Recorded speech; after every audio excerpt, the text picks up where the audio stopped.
The sanctions war has failed.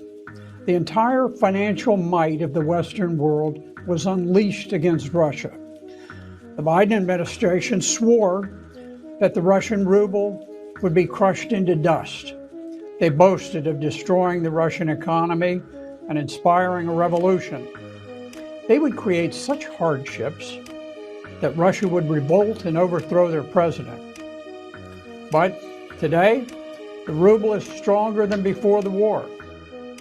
This year, it has been the strongest of all currencies. Russian inflation peaked around 15% and is expected to subside. But as their inflation tops out, Europe's and America's has just begun skyrocketing dangerously. Even this morning, the price of Bitcoin dropped 5,000 points in just overnight. The stock market is becoming extremely erratic and rocky. Biden's attempt to strangle Russian trade has failed.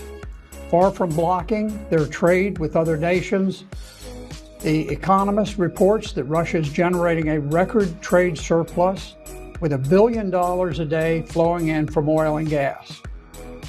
Russia's $250 billion trade surplus more than doubled its surplus in the year before the war.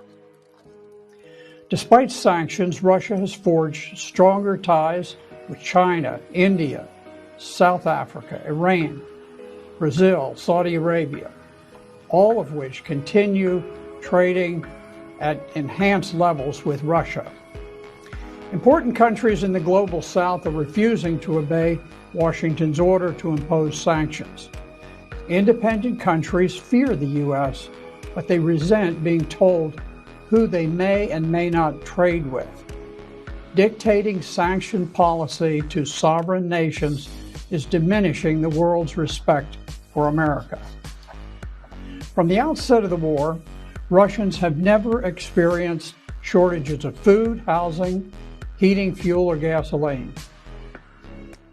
Anyone who expects Russians to crack from the loss of Gucci purchase or Big Mac hamburgers do not understand the Russian psyche. Hopes of ousting President Putin have died. On March 1st, British Prime Minister Boris Johnson predicted that sanctions would bring down the Putin regime. Since then, Boris Johnson has nearly been ousted himself in a parliamentary vote of no confidence. At the same time, President Putin's popularity rose to 83%, which is greater than any of his Western counterparts.